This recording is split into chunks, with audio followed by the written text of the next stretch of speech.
At 0100 hours on November 15, 1942, inside the darkened plotting rooms of the battleship USS Washington, radar operators stared at glowing screens that showed what human eyes could not see.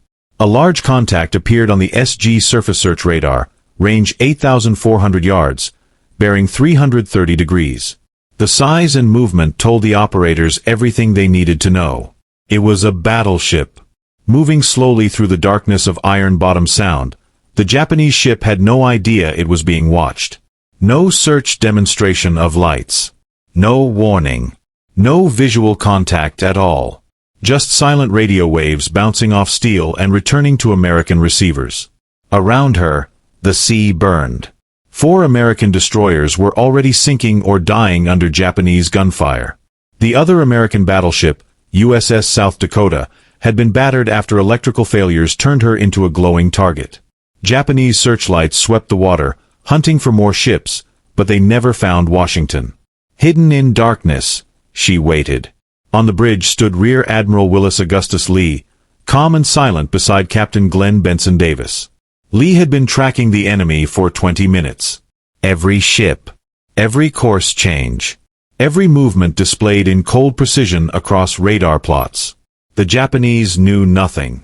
What happened in the next 7 minutes would reshape naval warfare forever. Darkness as a weapon. By late 1942, night fighting belonged to the Imperial Japanese Navy. For nearly 2 decades, Japanese crews trained to fight in total darkness. Their doctrine embraced the night, rapid torpedo attacks, aggressive maneuvering, and brutal close-range gunnery. Destroyermen practiced until they could navigate and engage by instinct.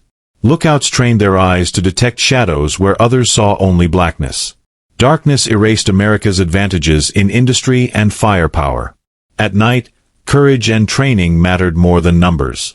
And the Japanese were masters of it. Their success had already been proven. In August 1942, at the Battle of Savo Island, Japanese cruisers slipped into Allied waters undetected and unleashed destruction.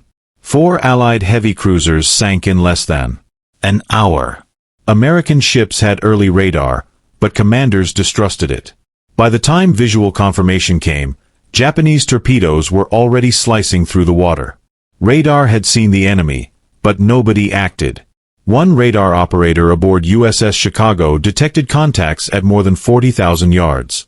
The information moved too slowly up the chain of command. By the time decision-makers reacted, it no longer mattered. The lesson was terrifying. Technology meant nothing if commanders refused to trust it. Lessons written in fire. 2 months later at Cape Esperance, American ships finally used radar to gain surprise. But confusion followed almost immediately. Ships maneuvered in darkness, firing at shapes and muzzle flashes. Some crews couldn't tell friend from enemy. USS Duncan accidentally fought both sides and paid with her life. Searchlights turned ships into blazing targets. Tactical advantage dissolved into chaos. The Americans technically won, but the deeper lesson was clear: radar alone did not guarantee victory. Then came the catastrophe of November 13th, the first phase of the naval battle of Guadalcanal. Ships collided at point-blank range. Gunfire flashed across black water at distances under 3,000 yards. Searchlights stabbed through the darkness. Shells tore through cruisers and destroyers alike. 2 American admirals died that night, Rear Admiral Daniel Callahan and Rear Admiral Norman Scott, the only U.S. admirals killed in surface combat during the Pacific War. The Americans stopped the Japanese bombardment force, but the cost was horrifying. Over 700 sailors dead. Cruisers shattered. Destroyers sunk or crippled. Henderson Field, the airstrip on Guadalcanal, was saved, but only temporarily. And the Japanese were already coming back. It was the first major American offensive in the Pacific. If it fell, the momentum of the war could shift back toward Japan. Marines on the island were exhausted, starving, and constantly under attack. Henderson Field was their lifeline. Aircraft launched from it protected supply lines and struck Japanese convoys. Destroy the airfield, and the island would likely fall. Vice Admiral Nobutake Kondo prepared another bombardment force. At its center was the battleship Kirishima, supported by cruisers and destroyers. Their mission was simple: Shell Henderson Field into ruin. Admiral William Halsey had almost nothing left to stop them. The cruiser force was shattered. Aircraft carriers couldn't fight effectively at night. His last option was desperate. Send 2 battleships into Iron Bottom Sound and hope they survived. Those ships were Washington and South Dakota. The admiral who believed in machines. Most senior officers still viewed radar as experimental. Useful maybe, but unproven in combat. They had grown up in an era dominated by binoculars and optical rangefinders. Lee was different. A world-class marksman, Lee understood precision. At the 1920 Antwerp Olympics, he won 7 medals in shooting events, 5 of them gold. Long-range shooting taught him that small errors could mean total failure. Wind, temperature, distance, all had to be measured and calculated perfectly. To Lee, radar wasn't a novelty. It was mathematics made visible.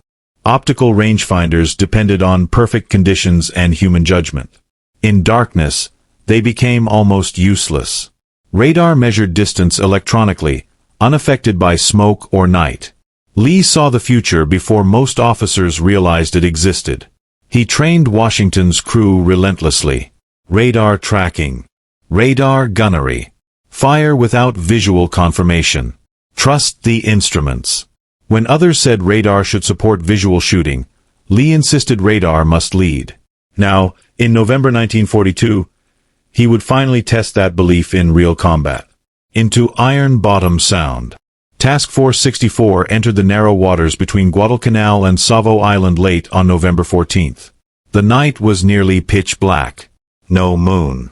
Clouds covered the stars. Visibility dropped to less than a mile.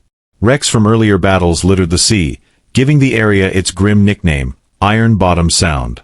Radar began detecting contacts shortly after 2300 hours. Multiple groups. Moving south. Lee arranged his ships carefully. Destroyers in front to absorb the first blow. Battleships behind, hidden in darkness. He sent a message across the radio. Keep your heads. Stay alert. Trust your instruments. The Japanese approached unaware that radar already mapped their formation. The American destroyers were first to engage. Japanese destroyers spotted them and launched Type 93 Long Lance torpedoes, deadly weapons with enormous range and almost invisible wakes. Searchlights snapped on. Gunfire exploded across the water.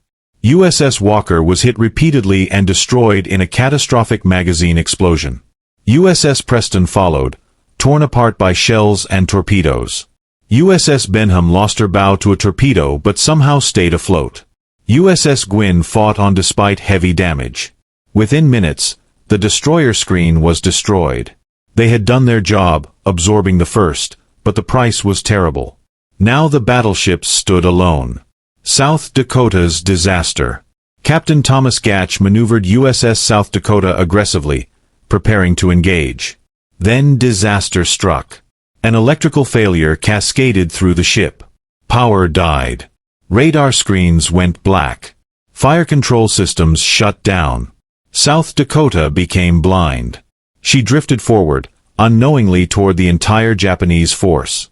When power partially returned, it was too late. A Japanese searchlight found her. Every enemy gun opened fire. Shell after shell smashed into her superstructure. Radar antennas shattered. Fires erupted. Men died at their stations. Though her armor held, South Dakota was effectively crippled. But her suffering achieved something crucial. Every Japanese ship focused on her. And in the darkness behind, unseen, silent, USS Washington waited. The invisible battleship. Japanese commanders believed the fight was won. Destroyers destroyed. One battleship retreating. The path to Henderson Field appeared open.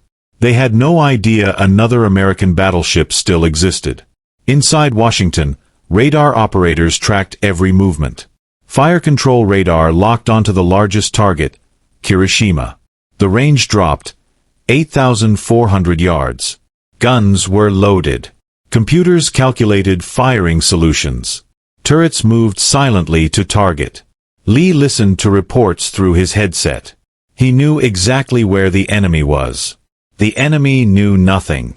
The moment before fire. On the bridge, Lee turned to Captain Davis.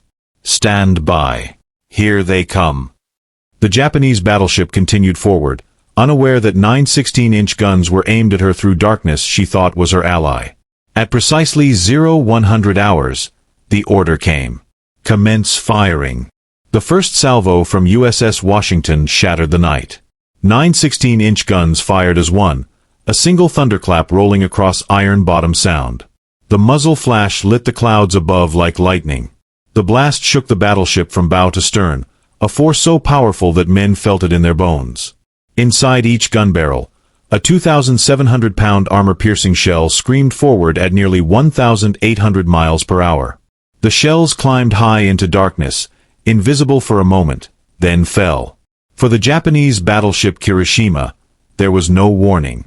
Her lookouts stared toward the burning silhouette of South Dakota, believing the battle was already won. They saw no enemy, no searchlights, no incoming fire. Then steel arrived from the sky. The first shells struck the forward superstructure. Metal ripped open like paper. The bridge erupted in flame and debris. Communications lines snapped instantly. Fire control optics shattered. Men were thrown off their feet by the shockwave. Captain Sanji Iwabuchi struggled to stay standing as smoke filled the command position. Around him, sailors were dead or wounded before they understood what had happened. No one could see the attacker. Kirishima's officers searched the horizon for flashes, but darkness showed nothing. They knew only that heavy shells were hitting with terrifying accuracy. On Washington, radar operators calmly watched the target return. Range steady. Bearing steady. The fire control computer already calculated the next salvo. Reload. Deep inside Washington's turrets, hydraulic rammers slammed fresh shells into the breeches. Each gun required 6 powder bags, heavy silk cartridges handled by crews moving with practiced precision. Training drills repeated for months now happened automatically. 30 seconds. That was all it took. New shells loaded. Guns trained. Elevation adjusted electronically. The second salvo fired, cutting out the eyes. This time the shells landed forward and amidships. One punched through deck armor near the forward turret. The explosion beneath caused fires and flooding. Damage control teams raced to flood magazines to prevent a catastrophic blast, sacrificing the turret to save the ship. Another shell destroyed backup fire control equipment. A third tore through the forward mast, bringing down the main director, Kirishima's eyes, for main gun fire. In seconds, the Japanese battleship lost coordinated fire control. Still, the crew fought back. Aft turrets turned toward distant muzzle flashes and fired blindly into the night. Massive 14-inch shells roared toward Washington, close enough that observers later said they passed just over the masts. Close wasn't enough. Without radar, Kirishima was guessing. Washington was calculating. Precision in darkness. Radar tracking showed slight changes in the target's movement. The plotting room updated the firing solution continuously. The Mark 8 Rangekeeper, a mechanical computer of gears and motors, predicted where the target would be 20 seconds into the future. Washington fired again. The third salvo struck amidships. One shell penetrated the side armor and exploded in the forward engine room. Boilers ruptured. Steam filled compartments instantly, killing engineers where they stood. Another hit crippled the after machinery spaces. Kirishima began losing speed. 20 knots. 15. 10. On radar, the target slowed. Lee watched silently. The electronics told the truth even when eyes could not. A ship dying. The fourth salvo followed almost immediately. Another penetrating hit smashed the steering system. Hydraulic lines burst. The massive battleship began turning uncontrollably in a slow circle. 2 more hits destroyed systems feeding power to the aft turrets. Their movement froze. Kirishima still floated, but she could no longer aim or steer. On Washington, the crew barely spoke. The rhythm of loading and firing continued like machinery. The fifth salvo landed. One shell detonated in crew spaces, killing dozens instantly. Another blasted the after superstructure. Fires now burned from bow to stern. Smoke climbed into the sky, finally giving Japanese lookouts something visible, but by then it was too late. The human side of the battle. Inside Kirishima, chaos ruled. Lighting flickered. Passageways filled with smoke. Men carried wounded through burning compartments. Damage control teams fought flooding and fire at the same time. Captain Iwabuchi tried to regain control, but communications were severed. Orders traveled by runners through dark corridors already filling with water. Every few seconds another impact shook the hull. The crew still didn't know where the enemy was. They were fighting a ghost. Washington's sixth salvo struck near the waterline. The shell penetrated weakened armor and exploded inside an already damaged compartment. Water poured in faster than pumps could remove it. The ship began listing to starboard. Flooding spread as compartments were deliberately opened to prevent explosions. Weight shifted. Stability worsened. Radar showed the contact slowing even more. Lee understood the battle was ending. But the danger to Washington was only beginning. Secondary guns speak.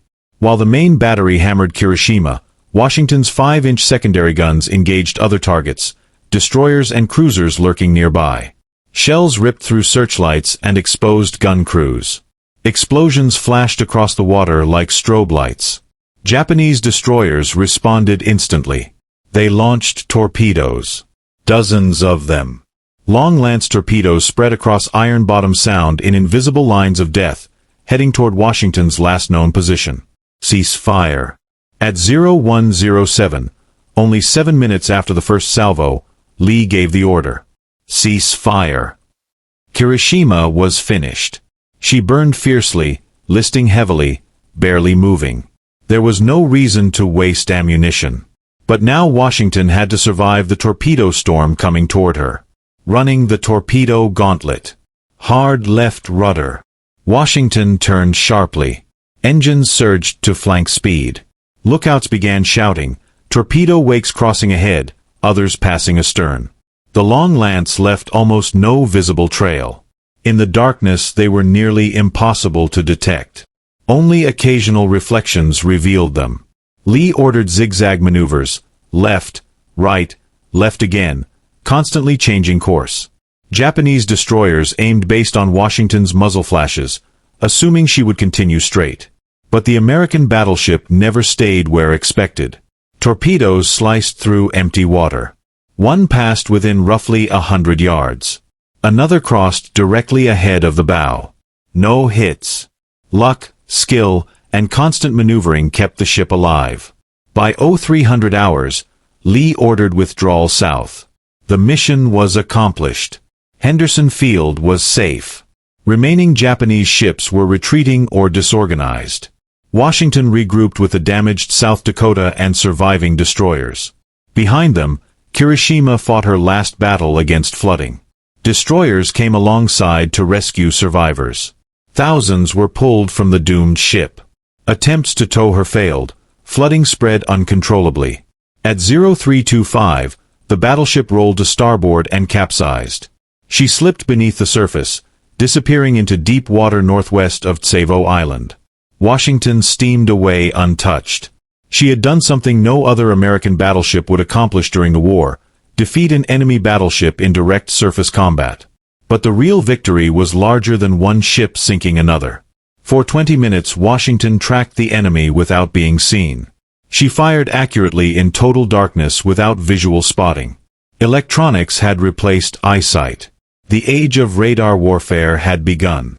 Yet many officers still viewed radar as merely helpful. They didn't yet understand what had happened. Captain Davis did. Later he would write words that captured the transformation. Commanders would now act on what they were told, not what they could see. Naval warfare had changed forever. Before Guadalcanal, radar information was scattered throughout ships. Operators worked independently, reports moving slowly through command chains. After this battle, the U.S. Navy began reorganizing everything. Radar displays, plotting boards, and communications were centralized into dedicated spaces. The early combat information centers, or CICs. Training programs were created. Officers learned how to fight using electronic data rather than visual sightings. Formations changed too. Ships with better radar became command ships regardless of size or prestige. Tradition began giving way to technology.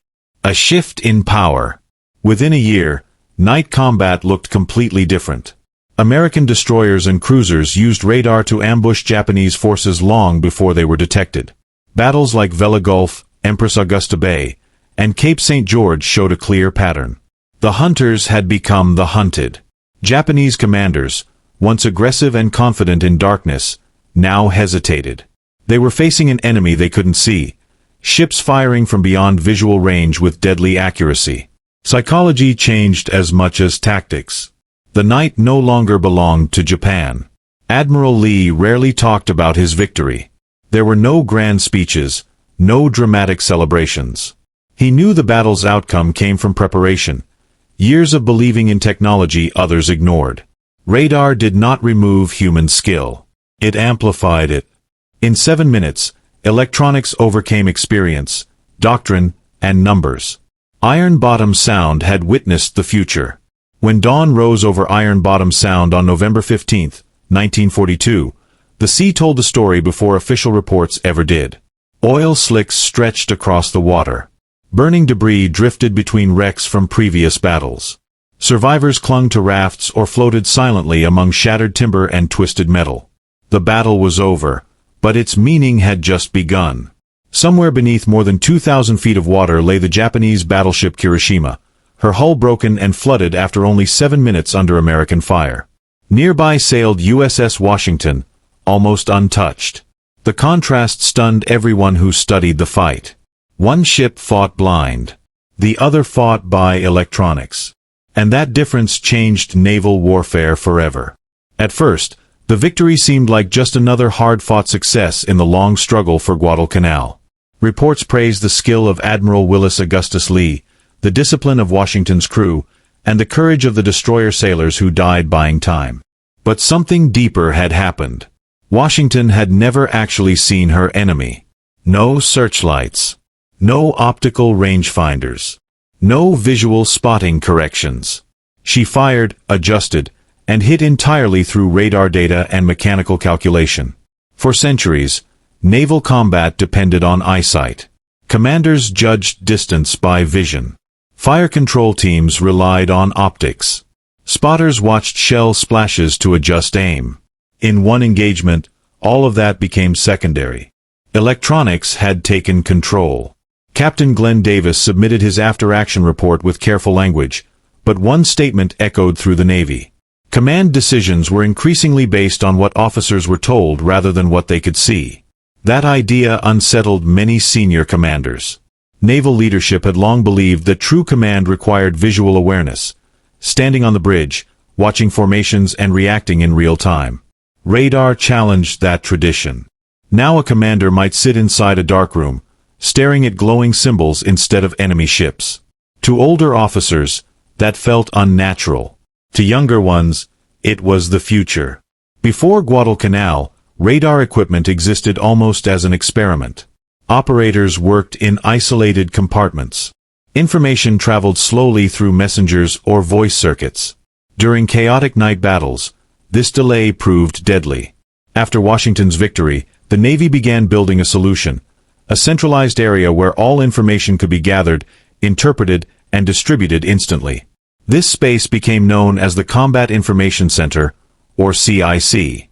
Inside the CIC, radar operators, plotters, and communication specialists worked together to build a complete tactical picture.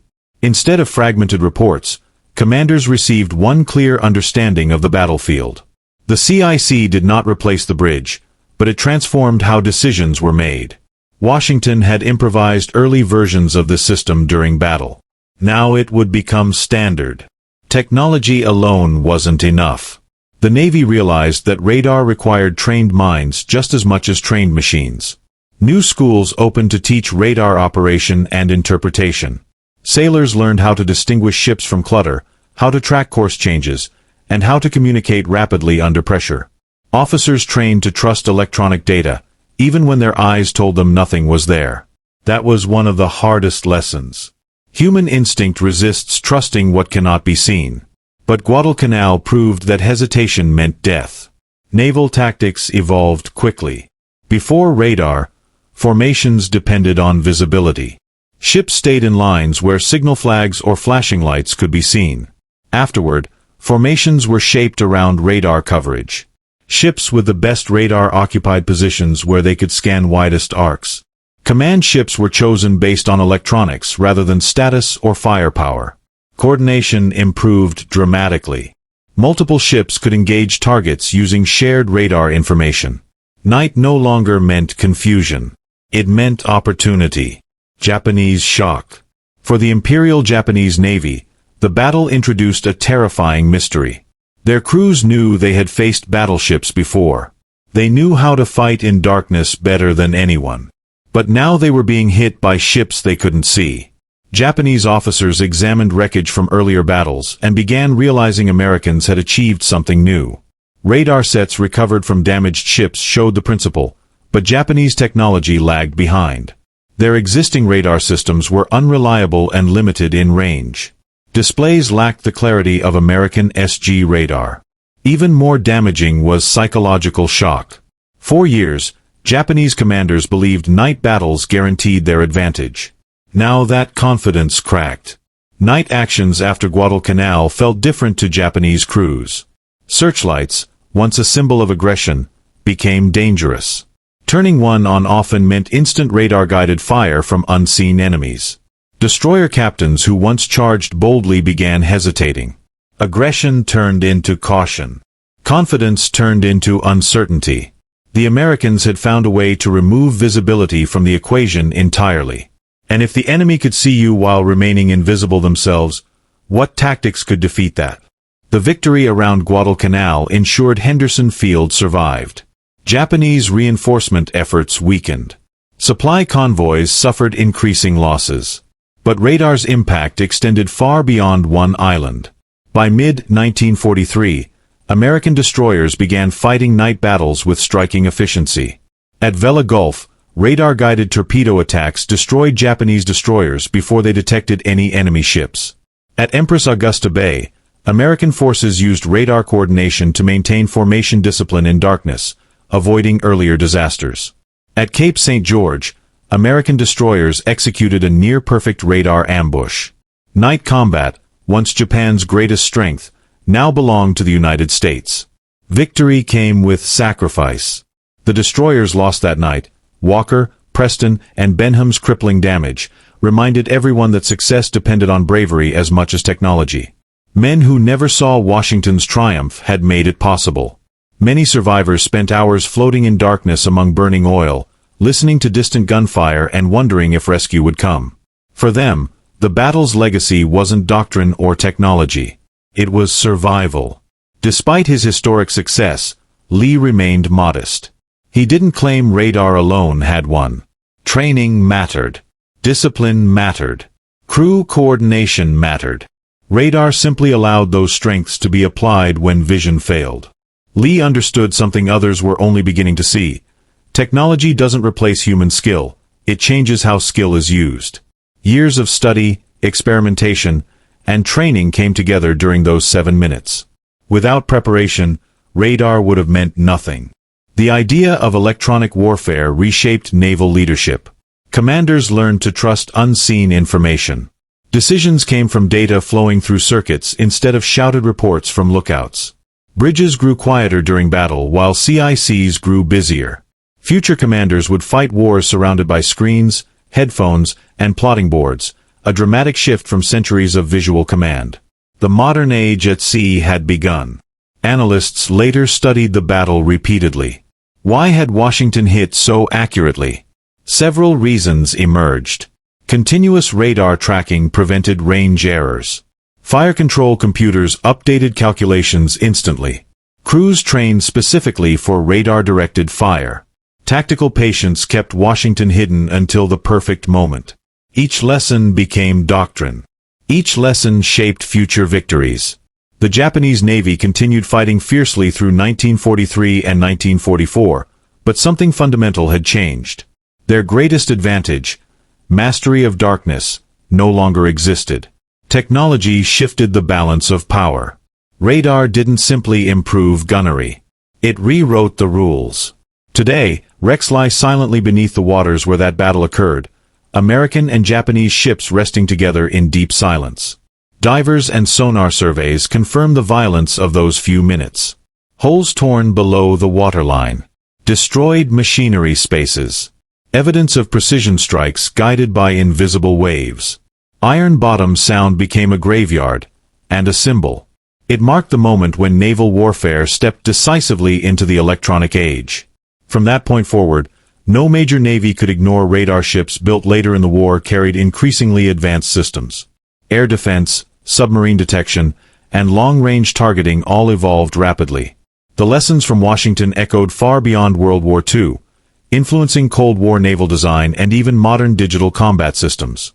A battle fought in darkness became a blueprint for the future. In 7 minutes, one battleship proved that knowledge could be deadlier than visibility. The Japanese fought with courage, training, and tradition. The Americans added something new, information. And once information controlled the battlefield, the old rules vanished. The night no longer belonged to anyone who could see. It belonged to whoever could understand. The battle in Iron Bottom Sound ended long before most navies understood what it meant. At first glance, it looked like another desperate night engagement. Ships destroyed, crews lost, commanders making decisions in darkness. But beneath the surface, something far more significant had occurred. A new way of fighting had been born. The victory of USS Washington was not simply the sinking of a battleship. It was proof that information, gathered, processed, and used faster than the enemy, could decide a battle before guns ever fired. And once that lesson was understood, the Pacific War began to change. For centuries, navies relied on eyesight. Commanders stood on open bridges scanning horizons with binoculars. Gunnery officers aligned optical rangefinders by hand. Spotters watched shell splashes and shouted corrections through voice tubes or telephones. Skill depended on vision. Night battles disrupted this entire system. Darkness reduced range, increased confusion, and turned combat into chaos. The Japanese had mastered that chaos through discipline and aggressive tactics. Their doctrine assumed close-range encounters where courage and training mattered more than technology. Radar destroyed that assumption. Now, ships could detect one another at ranges far beyond human vision. Commanders no longer needed to guess where the enemy might be. They knew. After Guadalcanal, the U.S. Navy moved quickly to organize radar operations. Ships began creating dedicated spaces where all tactical information could flow together. Radar contacts, ship movements, radio intelligence, and plotting boards. These rooms became the Combat Information Center, or CIC. Inside the CIC, operators worked in near darkness under dim red lights.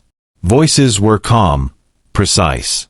Data moved constantly between radar screens and plotting tables. Instead of fragmented reports arriving slowly, commanders now received a complete tactical picture. The CIC became the brain of the ship. The bridge remained the face, but decisions increasingly came from below decks. This change was psychological as much as technological. Many older officers struggled to accept it. For their entire careers, they had trusted what they could physically observe.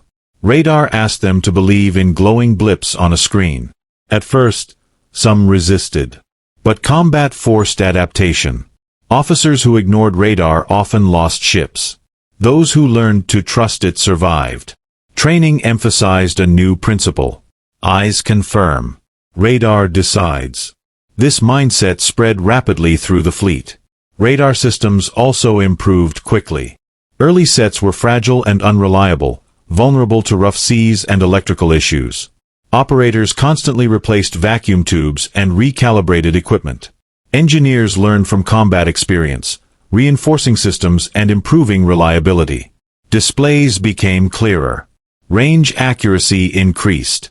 Coordination between radar and fire control computers improved. Ships launched later in the war carried equipment that would have seemed revolutionary just a year earlier. The pace of innovation accelerated because lives depended on it. Japanese radar development lagged behind. Limited industrial resources and late investments slowed progress. Equipment that did reach ships often had shorter range and poorer resolution than American systems. Even more difficult was changing doctrine. Japanese tactics relied heavily on aggressive visual engagement. Their officers were trained to close rapidly, launch torpedoes, and overwhelm opponents. Radar forced them to fight an enemy they could not see. That uncertainty created hesitation, something rarely seen earlier in the war. The shift became obvious within months. American destroyers began executing night attacks using radar to track enemy movements long before visual contact. At Vela Gulf in August 1943, U.S. destroyers used radar data to launch torpedoes from a position of surprise. Japanese ships were hit before realizing American vessels were present. At Empress Augusta Bay, American formations maintained discipline in darkness, avoiding the friendly fire confusion that had plagued earlier battles. By Cape St. George, radar coordination reached remarkable efficiency. American ships intercepted and destroyed Japanese destroyers with minimal losses. Night combat, once feared by American crews, became an advantage. Technology changed more than tactics. It changed morale. Earlier in the war, American sailors entered night battles with anxiety, knowing Japanese crews excelled in darkness. After Guadalcanal, confidence grew. Radar gave crews something powerful: awareness. Knowing where the enemy was reduced fear. Surprise became less likely. Commanders could plan rather than react. For Japanese crews, the opposite happened. The night, once their ally, now felt dangerous. Searchlights that once signaled attack now risked instant destruction from unseen enemies. Confidence eroded. Despite his historic role, Admiral Willis Augustus Lee remained largely unknown to the public. He avoided publicity and rarely spoke about himself. But inside the Navy, his influence spread. Officers studied Washington's battle reports closely. Training programs incorporated his methods. Radar-directed gunnery became standard practice. Lee demonstrated that success came not from gadgets alone, but from integrating technology into doctrine. He had prepared his crew to trust systems completely, and that preparation made all the difference. The implications reached far beyond battleships. If radar could guide guns in darkness, it could also direct aircraft, track submarines, and coordinate fleet movements across vast distances. Naval combat was shifting from visual chaos to information warfare. Ships that processed information faster gained overwhelming advantages. This principle would define not only the rest of World War II but modern warfare itself. Yet amid all the innovation, the human cost remained clear. Destroyers lost during the battle represented hundreds of sailors who never saw the technological revolution they helped create. Many died performing missions that now seemed brutally outdated, charging into darkness where radar-equipped ships stayed hidden farther back. Their sacrifice bridged two eras of naval warfare. Old tactics absorbing the blow while new technology delivered the decisive strike. Command culture changed rapidly. Captains learned to rely on CIC reports instead of direct observation. Gunnery officers trusted electronic ranging rather than optical estimates. Communication systems improved so radar information could reach decision-makers instantly. The role of the commanding officer shifted from visual leader to information manager. Future admirals would command fleets spread across hundreds of miles, guided by electronics rather than sight. By late 1943, Japanese commanders increasingly avoided night engagements unless they held overwhelming numerical superiority. The risk had become too high. Radar erased surprise, the foundation of Japanese night tactics. American forces exploited this advantage relentlessly, pushing steadily across the Pacific. Island by island, the balance shifted. Guadalcanal marked the turning point. Today, Iron Bottom Sound holds dozens of wrecks, silent reminders of one of the fiercest naval campaigns in history. Among them rests Kirishima, her steel hull scarred by radar-directed fire. Sonar surveys reveal damage patterns confirming the precision of Washington's attack. Hits below the waterline, destroyed machinery spaces, and concentrated impacts show how effectively radar guided the guns. The wreck is more than a grave. It is evidence of a technological revolution happening in real time. As the war continued, Newer radar systems improved detection ranges and targeting accuracy even further. Aircraft carriers integrated radar for night operations. Destroyers used it for anti-submarine warfare. Amphibious operations relied on it for coordination. Every advancement traced back to battles where commanders learned to trust electronics. The night of November 15, 1942, stood at the center of that transformation. History often remembers dramatic moments, explosions, sinking ships, heroic acts.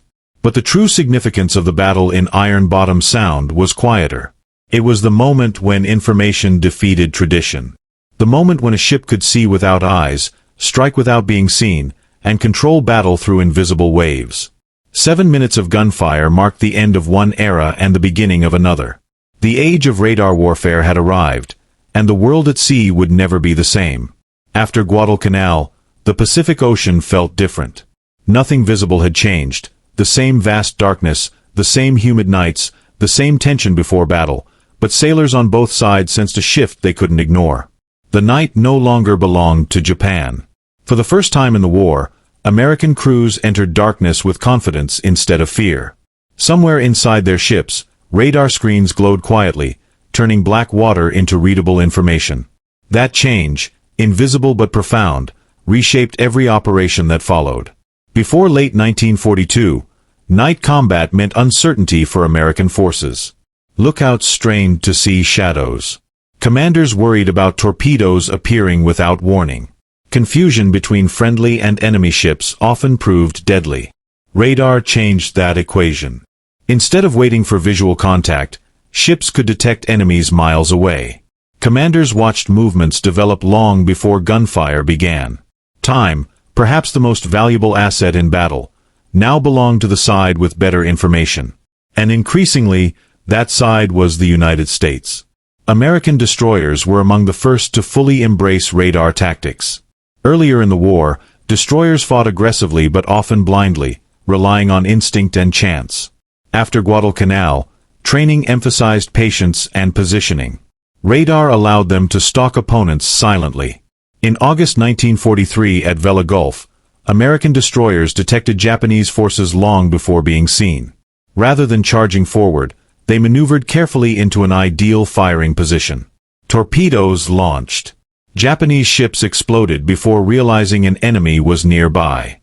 The battle ended quickly, a stark contrast to the chaotic night fights of 1942. Commanders recognized a new reality. Radar didn't just improve combat, it redefined it. Japanese doctrine emphasized aggressive action, rapid attack, close range, overwhelming force. American radar tactics emphasized discipline. Ships held fire until solutions were perfect. They maneuvered quietly, sometimes tracking enemy vessels for long periods before striking. The hunter waited. This shift required retraining crews accustomed to instinctive responses. Gunners learned to trust electronic firing data rather than visual confirmation. Torpedo officers fired based on calculations rather than sightings. Patience became a weapon. The Imperial Japanese Navy understood it faced a serious problem. Reports from surviving crews described American fire arriving with uncanny precision from unseen directions. Searchlights, once tools of domination, now made ships instant targets. Japanese engineers worked urgently to improve radar, but progress came slowly. Industrial limitations, resource shortages, and late investment prevented rapid deployment. Even when radar sets appeared aboard ships, they lacked the reliability and clarity of American systems. More damaging was cultural resistance. Many Japanese commanders still trusted visual tactics. Radar felt unfamiliar and uncertain. Meanwhile, American crews were building entire strategies around it. By November 1943, the transformation was obvious. At Empress Augusta Bay, American cruisers and destroyers used radar coordination to track enemy formations in darkness. Instead of confusion, the battle unfolded with surprising control. Ships maneuvered confidently, avoiding collisions and friendly fire. Gunfire erupted at calculated moments, catching Japanese forces off guard. The engagement showed how far the U.S. Navy had come in just 1 year. What had once been experimental was now routine. Later that same month came Cape St. George, often considered one of the clearest demonstrations of radar dominance. American destroyers detected Japanese ships at long range, maneuvered invisibly, and launched attacks with near-perfect timing. Japanese crews never fully understood where the enemy was until too late. 3 destroyers sank. American losses were minimal. It was a battle unimaginable just a year earlier, when American forces struggled even to maintain formation at night. Radar had turned chaos into control. Technology alone doesn't explain the transformation. Morale changed too. American sailors began trusting that they would not be surprised in darkness. Radar provided psychological security, a sense that someone, somewhere in the ship, always knew what was happening. That confidence improved decision-making. Panic decreased. Discipline increased. For Japanese sailors, the effect reversed. Reports describe increasing caution during night operations. Commanders hesitated before turning on searchlights or closing distance.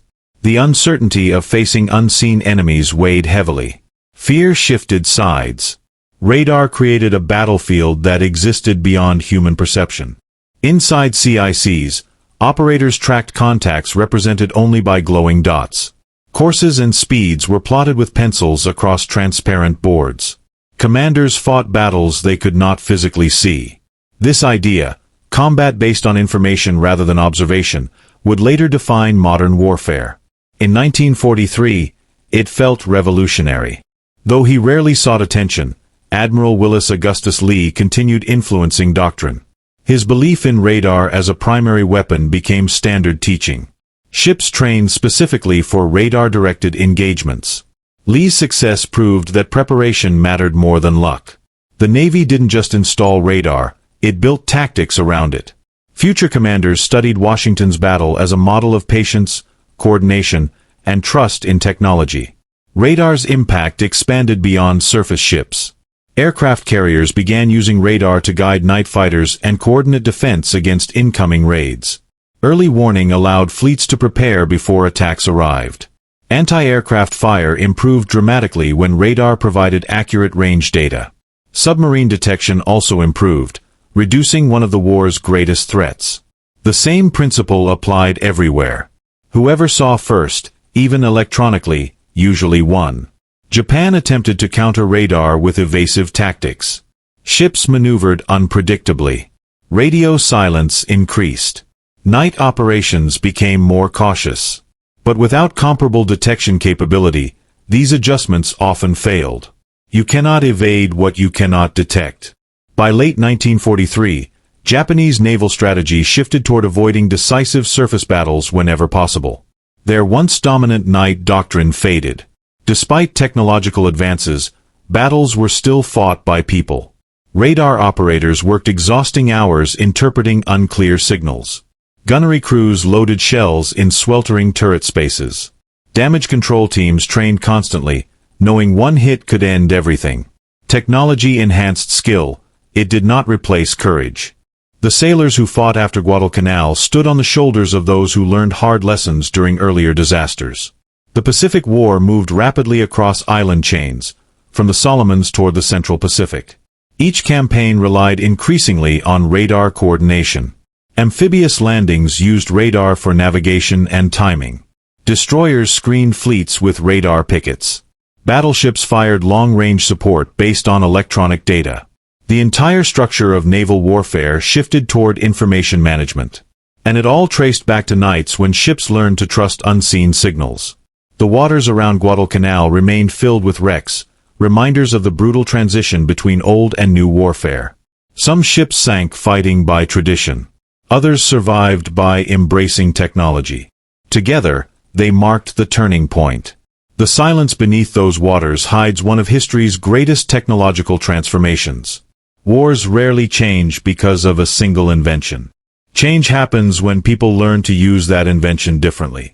Radar existed before Guadalcanal, but it took courage, training, and vision to use it decisively. After November 1942, the night shifted sides. The darkness no longer concealed danger equally. One side could see. The other could only guess. And from that moment forward, the outcome of night battles in the Pacific became increasingly predictable. Information had become the most powerful weapon at sea. By 1944, the Pacific Ocean had become a different kind of battlefield. Ships still carried massive guns. Torpedoes still sliced through the sea. Aircraft still roared overhead. But the real fight, the one that often decided who lived and who sank, happened silently inside dark compartments filled with glowing screens and whispered reports. Radar had transformed naval warfare into a contest of information. Whoever saw first, electronically, controlled everything that followed. Only 2 years earlier, many officers considered radar experimental. Equipment failed often. Displays confused inexperienced operators. Commanders hesitated to trust it fully. Now, radar was no longer optional. Newly built ships entered service designed around electronic warfare. Antennas filled masts. Fire control systems integrated radar directly with guns and computers. The ship itself became a weapon system guided by invisible waves. Training reflected this change. Sailors learned radar operation as naturally as navigation or gunnery. Commanders planned battles based on detection range rather than visual contact. The old era was disappearing quickly. The Combat Information Center became the heart of every major warship. Inside, operators tracked aircraft, surface ships, and sometimes submarines simultaneously. Plotters marked courses on transparent charts while officers interpreted patterns emerging from the data. Decisions once made by a single captain on a bridge now involved teams analyzing information together. The CIC represented something new in military history: collective situational awareness. Command became less about heroic intuition and more about managing information flow. Radar also changed the relationship between ships and aircraft.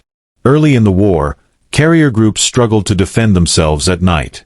Incoming attacks often arrived with little warning. Radar solved that problem. Ships detected aircraft long before visual contact, allowing fighter planes to intercept using guided directions from controllers. Night fighters, once nearly useless, became deadly. American carrier fleets could now operate around the clock, a massive strategic advantage. Japanese pilots discovered that surprise attacks grew increasingly difficult. The skies, like the sea, were no longer truly dark. Submarine warfare changed too. Radar allowed ships to detect surface submarines at night, a time when submarines once enjoyed relative safety. Escort vessels began using radar sweeps combined with sonar, forcing submarines underwater and reducing their effectiveness. Convoys became harder targets. The same principle repeated everywhere. Detection first. Action second. Technology didn't just improve tactics, it changed confidence. American crews trusted that someone inside their ship always watched the horizon electronically. That certainty reduced fear during long night patrols. Sailors who once dreaded darkness now viewed it as an advantage. Japanese crews experienced the opposite. Reports describe increasing anxiety during night operations. Commanders worried about unseen enemies tracking every movement. The psychological balance shifted. War is fought with minds as much as weapons, and radar quietly reshaped both. Before 1942, Japanese naval training emphasized aggressive nighttime torpedo attacks. Destroyer commanders closed rapidly, fired long lance torpedoes, and overwhelmed opponents before they could respond. Radar undermined this approach completely. American ships detected destroyers long before torpedoes were in range. Gunfire often started before Japanese crews realized they had been spotted. Aggression without information became suicide. Japanese tactics grew increasingly cautious, but caution could not overcome technological disadvantage. Their greatest strength faded. The era of traditional battleship duels was already declining, replaced by carrier warfare. Yet radar extended the usefulness of battleships by turning them into powerful nighttime artillery platforms. Ships like USS Washington demonstrated that large guns guided by radar could deliver precise fire at distances impossible under visual conditions. Battleships shifted roles, less about fleet duels, more about shore bombardment and anti-aircraft defense supported by radar tracking. Technology preserved relevance in a changing war. Navies around the world studied radar developments closely. European theaters had already seen radar used defensively, especially in air warfare. But the Pacific demonstrated something new: radar as an offensive weapon controlling surface combat itself. Post-war naval planners realized that information dominance would define future conflicts. The seeds of modern networked warfare were planted in these years. Despite technological success, radar introduced new problems. Operators faced overwhelming workloads. Misinterpretation of signals could lead to false alarms or friendly fire incidents.